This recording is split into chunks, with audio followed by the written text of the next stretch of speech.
अस्सलामु अलैकुम वरहमतुल्लाहि तआला वबरकातुहू।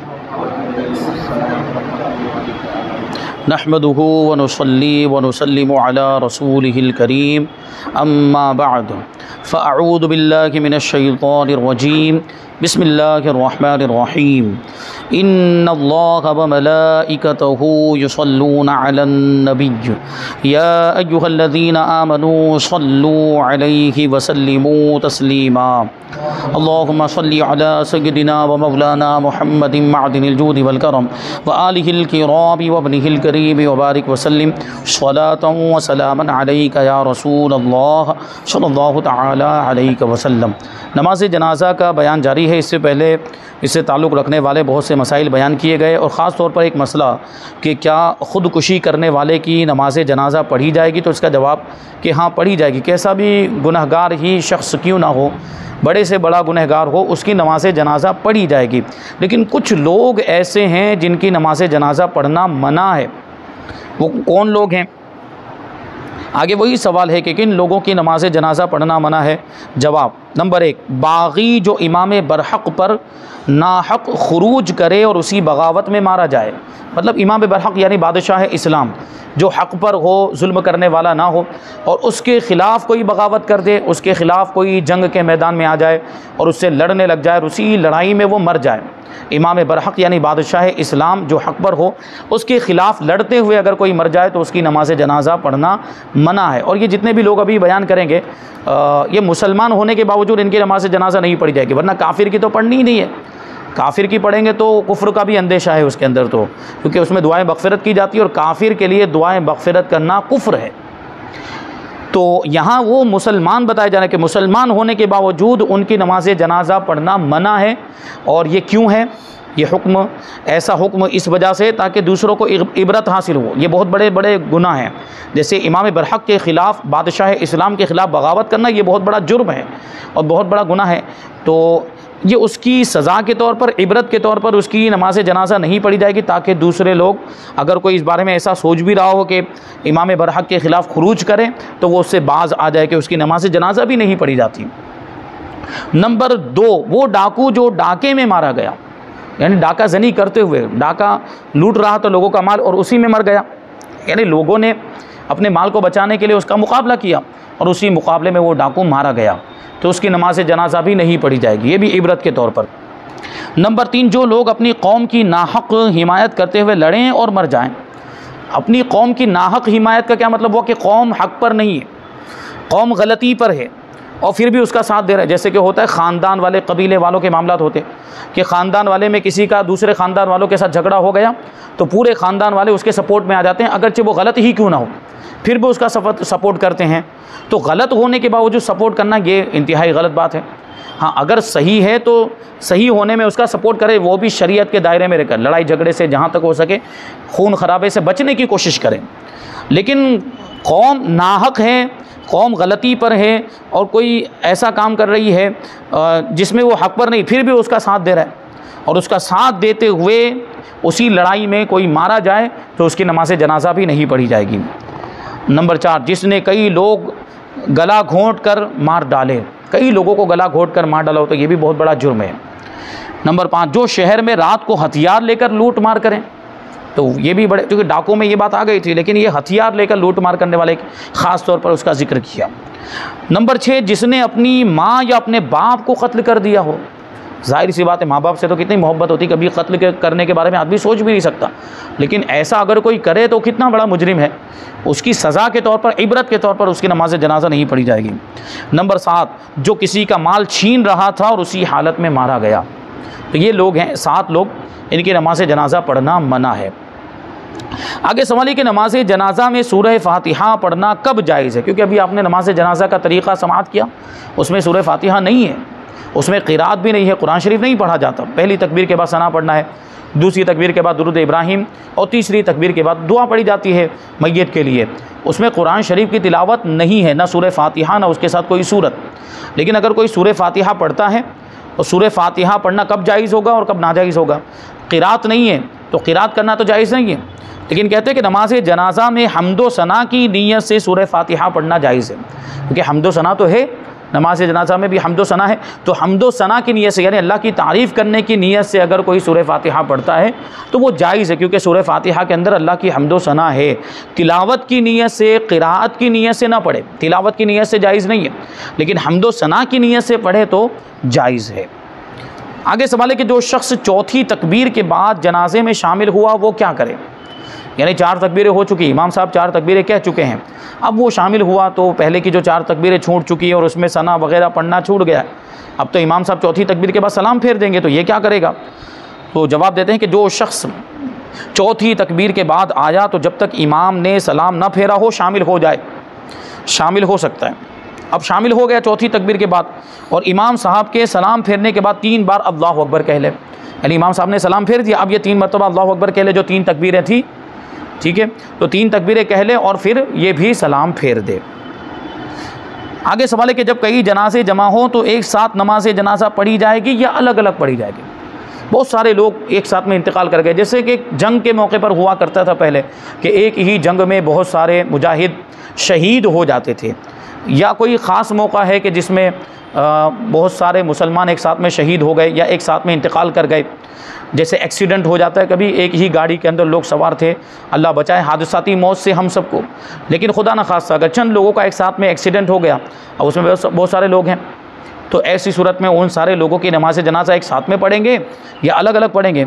तो जवाब देते हैं कि कई जनाजे जमा हों तो एक साथ सबकी नमाज जनाजा पढ़ सकता है, यानी एक साथ भी नमाज जनाजा पढ़ी जा सकती है, उसमें कोई हर्ज नहीं। एक ही नमाज में सबकी नियत कर ले, और अफजल यह है कि सबकी अलहदा अलहदा पढ़े, यानी सबकी अलग अलग पढ़े। अगर सबकी एक साथ पढ़ें तो इस बात का इख्तियार है कि सबको आगे पीछे रखें, यानी सबका सीना इमाम के मुकाबिल हो। आगे पीछे रखे का मतलब क्या हुआ कि इमाम साहब यहाँ पे खड़े हैं, एक जनाजा उनके सामने ऐसे रख दिया और फिर दूसरा जनाजा उसके आगे की तरफ क़िबले की दीवार की तरफ रखते हुए चले जाएं, यानी ये क़िबले की तरफ इस तरह रखते हुए। क़िबले की दीवार की बात तो आएगी ही नहीं, क्योंकि नमाज जनाजा मस्जिद में पढ़ ही नहीं सकते, मस्जिद के बाहर पढ़ेंगे। तो क़िबले की तरफ उसको रखते हुए चले जाएं, फिर दूसरा जनाजा, फिर तीसरा, फिर चौथा, इस तरह लाइन में इमाम के सामने, इमाम के मुकाबिल ऐसे सीधे रखते हुए चले जाएँ, तो ये भी दुरुस्त है। या बराबर बराबर रखें जनाजों को, बराबर बराबर, यानी ऐसे चौड़ाई में एक लाइन बना दें कि इमाम के सामने एक जनाजा रख दिया और उसके पाँव की तरफ दूसरा जनाजा, और इधर ये इसके सर की तरफ दूसरा जनाजा रख दें। कह रहे हैं कि एक के पाँव की तरफ दूसरे का सर हो और दूसरे के पाँव की तरफ तीसरे का सर हो, इस तरह यूँ लाइन से रख के चले जाएँ। अगर आगे पीछे रखे तो इमाम के करीब उसका जनाजा हो जो सब में अफजल हो, फिर उसके बाद जो अफजल हो, यानी फजीलत के एतबार से। जो जैसा मुत्तकी परहेज़गार था वो मुत्तकी परहेज़गार होने की हैसियत से फजीलत के एतबार से रखा जाएगा। जो ज़्यादा फजीलत रखता था उसको पहले रखेंगे, जो कम फजीलत रखता है उसको बाद में रखेंगे, फिर ऐसे रखते हुए चले जाएंगे। लेकिन कहते हैं कि अगर फजीलत में बराबर हो तो जिसकी उम्र ज़्यादा हो उसे इमाम के करीब रखें। और ये हुक्म उस वक्त है जबकि सब एक ही जिन्स के हों। जिन्स का मतलब क्या, जैसे मर्द मर्द एक जिन्स, औरत औरत एक जिन्स, बच्चे अलग जिन्स, और खुंसा अगर कोई है तो वो अलग जिन्स है। तो कहते हैं एक ही जिन्स के हों तो ये तरतीब, यानी मर्द ही मर्द, सारे जितने भी जनाजे हैं सारे मर्दों के हैं, तो ये तरतीब, ये 2 सूरतें और जो तरीक़े उसके बताए, और फजीलत वाली बात जो बताई वो उस सूरत में होगी।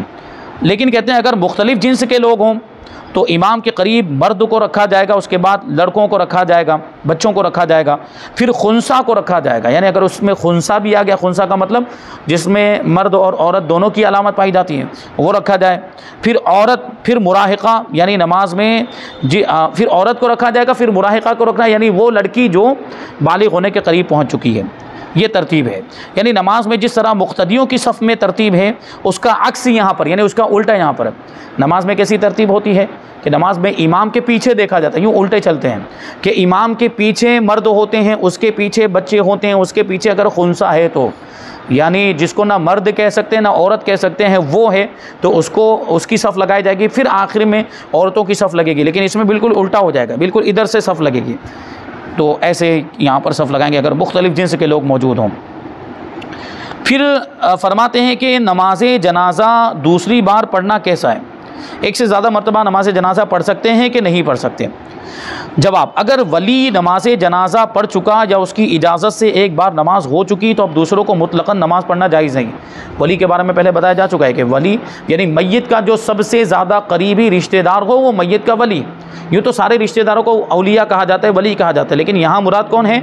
जो सबसे ज़्यादा करीबी रिश्तेदार। जैसे बाप का इंतकाल हुआ तो बेटा सबसे ज़्यादा करीबी रिश्तेदार है। तो वली अगर नमाज जनाजा पढ़ चुका है, यानी बेटा अगर नमाज, मिसाल के तौर पर बेटा एक मिसाल है, मिसाल के तौर पर बेटा नमाज़ पढ़ चुका है, अब उसकी इजाज़त से एक बार हो चुकी, उसने नहीं पढ़ी लेकिन इजाज़त दे चुका था, तो अब दूसरे लोग नहीं पढ़ सकते, ना उनको जो पढ़ चुके ना उनको जो बाकी रहे।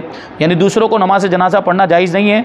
जो पढ़ चुके अब वो तो पढ़ ही नहीं सकते, एक बार पढ़ चुके हैं, जिन्होंने नहीं पढ़ी वो भी नहीं पढ़ सकते। यहाँ तक कि वली ने नहीं पढ़ी है बल्कि उसकी इजाज़त से हो चुकी तो वली भी नहीं पढ़ सकता।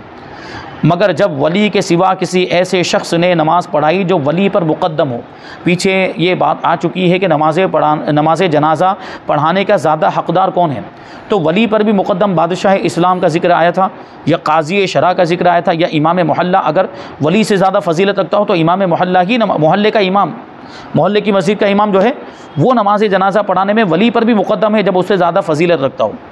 तो कहते हैं जब वली के सिवा किसी ऐसे शख्स ने नमाज़ पढ़ा दी जो वली पर मुक़द्दम ना हो और वली ने उसे इजाज़त भी ना दी थी, तो अगर वली नमाज में शरीक ना हुआ तो नमाज का इयादा कर सकता है, लेकिन ऐसी सूरत में नमाज जनाजा वो पढ़ सकता है। लेकिन इस दूसरी नमाज में वही लोग जनाजा पढ़ सकते हैं जिन्होंने पहले ना पढ़ी हो, जो पहले शरीक थे अब वली के साथ नहीं पढ़ सकते। और अगर ऐसे शख्स ने नमाज जनाजा पढ़ा दी जो वली पर मुक़द्दम है, जैसे बादशाह इस्लाम या काज़ी शरा या मोहल्ले का वो इमाम जो वली से अफजल हो, तो अब वली भी नमाज का इयादा नहीं कर सकता, यानी दोबारा नमाज जनाजा नहीं पढ़ सकता। तो ये जो बुज़ुर्गों के बारे में हम सुनते हैं कि फ़लाँ बुज़ुर्ग की नमाज जनाजा इतनी बार पढ़ी गई, इतने लोगों ने पढ़ी, इतनी जमातें हुई, तो इसका मतलब यही होता है कि वली को वहाँ से हटा दिया जाता है। वली नहीं पढ़ता और वली इजाज़त भी नहीं देता। वली को कहीं एक जगह पर ले जाकर कमरे में रख देते हैं ताकि वो किसी को इजाज़त ना दे दे, इशारतन भी इजाज़त ना दे, सराहतन भी इजाज़त ना दे, और लोग आते जाते हैं और उन बुज़ुर्ग की नमाज जनाजा पढ़ते चले जाते हैं। फिर सबसे आखिर में वली आता है और सबसे आखिर में वो उस जमात में शामिल होता है, जो बिल्कुल आखिर में जो जमात कायम होती है उसमें वो शामिल होता है। तो वो तरीक़ा उस तरह जो है, अगर बहुत सारे लोग हों और जगह की कमी हो तो इस तरह किया जा सकता है कि वली को हटा दिया जाए, वली ख़ुद ना पढ़े और वो इजाज़त भी ना दे, तो इस तरह कई जमातें की जा सकती हैं और फिर सबसे आखिर में वली आकर पढ़ ले। आगे सवाल है कि अगर मैयत को गुस्ल दिए बगैर नमाज जनाजा पढ़ ली तो क्या हुक्म है? जवाब, गुस्ल के बगैर नमाज पढ़ी गई तो नहीं होगी, लिहाजा मैयत को गुस्ल देकर दोबारा नमाज पढ़ें, मैयत को गुस्ल देकर दोबारा नमाज पढ़ें। और अगर कब्र में रख चुके, यानी गुस्ल दिए बगैर ही नमाज पढ़ भी ली और वैसे ही रख लिया, कब्र के अंदर रख दिया, मगर अभी मिट्टी नहीं डाली गई थी, तो कब्र से निकालें और गुस्ल देकर नमाज पढ़ें, और मिट्टी डाल चुके तो अब नहीं निकाल सकते, यानी कब्र बन चुकी थी, लिहाजा अब उसकी कब्र पर नमाज पढ़ें, क्योंकि गुस्ल ना होने की वजह से पहली नमाज हुई ही नहीं थी, और अब चूँकि गुस्ल नामुमकिन है क्योंकि कब्र बन चुकी है, मिट्टी डाली जा चुकी है, लिहाजा अब कब्र पर पढ़ेंगे तो हो जाएगी। आगे सवाल है कि नमाज जनाजा के साथ चलते हुए किन उमूर को पेश नज़र रखना चाहिए? जनाजे के साथ जो लोग चलते हैं तो फरमाते हैं कि जनाजे के साथ चलने वालों को खामोश रहना चाहिए, बातें नहीं करनी चाहिए, गुफ्तगू नहीं करनी चाहिए। मौत, कब्र के हालात और कब्र की होलनाकियों को पेश नज़र रखें, यानी उसके बारे में गौर व फिक्र करें, क्योंकि ये मौत से इबरत हासिल करने का हुक्म दिया गया। कब्रिस्तान जाने के लिए भी जो हुज़ूर पाक सल्लल्लाहु अलैहि वसल्लम ने फरमाया कि कब्रिस्तान जाया करो, कब्रों की ज़ियारत करो, तो इसका मकसद क्या बयान किया? फ़इन्नहा मुज़क्किरतुल लिल आखिरा, इसलिए कि कब्रों की ज़ियारत आखिरत की याद दिलाती। आदमी कब्रिस्तान जाएगा तो वो सोचेगा, गौर व फिक्र करेगा कि ये हमारे रिश्तेदार कभी हमारे साथ उठते बैठते थे, खाते पीते थे, हमारे साथ गुफ्तगू करते थे, बातचीत करते थे, हमारे साथ रहते थे, आज उनका इंतकाल हो गया, कब्रों में चले गए, तो आज इनका इंतकाल हो, कल हमारा भी इंतकाल हो जाएगा, हमें भी कब्र में जाना है, तो कब्र के बाद वाली जो ज़िंदगी उसके लिए हमें तैयारी करनी चाहिए, तो इससे आखिरत की याद ताज़ा होती है। तो जनाजे में भी जब जाएँ तो मौत के बारे में सोचें कि हमें भी मौत आनी है, और कब्र के हालात के बारे में कि कब्र में पता नहीं क्या होगा, कैसा अज़ाब हमारे ऊपर मुसल्लत कर दिया जाएगा, और कब्र की जो होलनाकियाँ और कब्र में जो घबराहट का सामना करना पड़ेगा उसके बारे में सोचें। दुनिया की बातें ना करें, ना ही हंसें, बल्कि ज़िक्र करते रहें, लेकिन ज़िक्र करें तो कैसे करें? दिल में करें, बुलंद आवाज़ से ना करें। जो कलमा पढ़ते हैं उसको कलमा पढ़ने का हुक्म होता है, कलमा शहादत पढ़ते रहते हैं, अशहदु ला इलाहा इल्लल्लाहु वहदहु ला शरीका लहु व अशहदु अन्ना मुहम्मदन अब्दुहु व रसूलुहु, ये पढ़ते रहें। अब हालत ज़माना के पेश नज़र उलमाए किराम ने ज़िक्र बिल जहर यानी बुलंद आवाज़ से ज़िक्र, दुरूद शरीफ और नात ख़ानी वगैरह करने की भी इजाज़त दी है। क्योंकि होता क्या है कि अगर खामोश चलें तो मामलात ऐसे हैं लोगों के कि बातचीत करने लग जाते हैं या दूसरे बेकार के काम करने लग जाते हैं, नमाज़े वो जनाजे के साथ चलते हुए भी, जबकि वो कैसा मौका होता है, वो गम का मौका, दुख का मौका होता है, रंज वाली बात होती है, फिर भी वहाँ पे लोग गुफ्तगू कर रहे होते हैं। वो ख़ास तौर पर हम देखते हैं कब हमारे यहाँ का माहौल ये होता है कि कब्र में जब दफनाने के लिए पहुँचते हैं तो कुछ लोग वो हल्के बनाकर बैठ जाते हैं, उधर दफनाने वाले मखसूस लोग, वो चंद 10-12 लोग वहाँ पे उसमें मशगूल हैं, बाकी के लोग बैठकर अपनी गुफ्तगू कर रहे हैं, बातचीत में मशगूल हैं और हंस भी रहे होते हैं उसमें, क्योंकि हंसने का जबकि ये मौका ही नहीं है, उसमें हंस भी रहे होते हैं, जबकि आखिरत को याद करना चाहिए और वहाँ पर शामिल होना चाहिए दफन के अंदर। वहाँ पे 10-15 लोग होते हैं, बाकी सब लोग इधर हल्के बना के वो अपने दायरे बनाकर बैठ जाते हैं, गुफ्तगू करने लगते हैं। ये गलत तरीक़ा, दुरुस्त नहीं है। तो जनाजे के साथ ज़िक्र बिल जहल की भी इजाज़त दी, यानी अब इस वजह से कि लोग बातें ना करें और ये पढ़ने लग जाएं, साथ में बुलंद आवाज़ से दुरूद शरीफ अगर पढ़ा जाए या नात शरीफ पढ़ी जाए तो लोग उसमें शामिल हो जाएं। इसका मकसद ये है कि लोग बेकार की बातें ना करें और ना हंसें, ना दुनिया की बातें करें, बल्कि ये ज़िक्र में वो भी शामिल हो जाए। अब कुछ बातें हैं और जो है कि इस बयान में हम शामिल करते हैं कि मस्जिद में नमाज जनाजा पढ़ना मुतलक़न मकरूह तहरीमी है, पढ़ेंगे तो गुनहगार होंगे, मस्जिद में नहीं पढ़ सकते। यानी वो हिस्सा जो नमाज़ पढ़ने के लिए वक्फ़ किया गया, मस्जिद का वो हिस्सा जो नमाज़ पढ़ने के लिए ही बनाया गया, वहाँ पे नमाज जनाजा नहीं हो सकती। खा मय्यत मस्जिद के अंदर हो या बाहर, सब नमाजी मस्जिद में हो या बाज़ नमाजी हो, कि हदीस में नमाज जनाजा मस्जिद में पढ़ने की मुमानात आई है।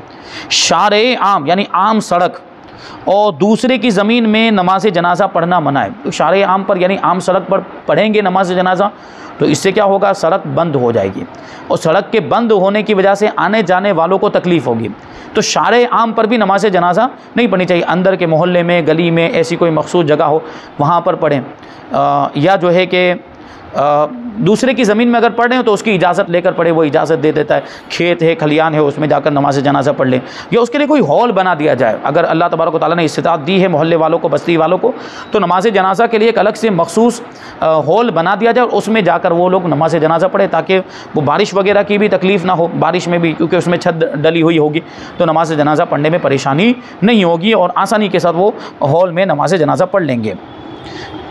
हाँ, यानी अगर मालिक ज़मीन की इजाज़त ना हो, ज़मीन के मालिक की इजाज़त ना हो तो उसकी ज़मीन में नमाज जनाजा पढ़ना मना है, लेकिन अगर वो इजाज़त दे देता है तो फिर पढ़ सकते हैं। अब एक और अहम मसला है कि जुमा के दिन किसी का इंतकाल हुआ, अगर जुमा से पहले तजहीज़ व तकफ़ीन हो सकें, यानी सारा इंतज़ाम हो गया, कफन गुस्ल का, दफन का, सबका इंतज़ाम हो चुका है, तो सिर्फ़ इसलिए रोके रखना कि नमाज जुमा के बाद मजमा ज़्यादा होगा, भीड़ ज़्यादा होगी, जो जुमा की नमाज़ पढ़ने के लिए आए वो भी सब शामिल हो जाएंगे, तो सिर्फ़ इसलिए ताख़ीर करना मकरूह है।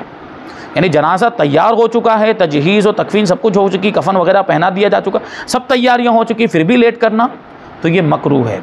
हाँ, तजहीज़ व तकफ़ीन में ही टाइम इतना लग गया कि अब जुमा की नमाज़ का वक्त आ गया, तो फिर जुमा की नमाज़ पढ़ लेंगे और जुमा की नमाज़ के बाद फिर नमाज जनाजा पढ़ी जाएगी। इसलिए कि यहाँ पर हुक्म ये है कि नमाज जनाजा जितनी जल्दी हो सके उतनी जल्दी पढ़ ली जाए और जितना जल्दी हो सके उतना जल्दी मैयत को दफन कर दिया जाए, बिला वजह ताख़ीर नहीं करनी चाहिए कि इससे मना फरमाया गया है। तो ये कुछ मसाइल थे नमाज जनाजा के ताल्लुक़ से। अब जाहिर सी बात, जब नमाज जनाजा हो जाएगी तो उसके बाद किस चीज़ का नंबर आता है, कब्र में दफन करने का नंबर आता है। तो आने वाला जो बयान है वो कब्र और दफन के बारे में, कब्र कैसी होनी चाहिए और मैयत को दफन करने का शरई हुक्म क्या है, और जो दफन करने में जो लोग शरीक होते हैं उनके बारे में क्या फ़जीलत हदीस शरीफ में आई है। कब्र की किस्में बयान करेंगे कि कब्र कितनी किस्में की होती है और दफन करने का तरीक़ा क्या है। इंशाअल्लाह तबारक व तआला ये सारी बातें हम आइंदा दर्स में शामिल करेंगे। अल्लाह तबारक व तआला की बारगाह में दुआ है कि जो कुछ भी बयान हुआ उस पर हम सब को अमल करने की तौफ़ीक़ अता फ़रमाए। वमा अलैना इल्लल बलाग। अस्सलामु अलैकुम।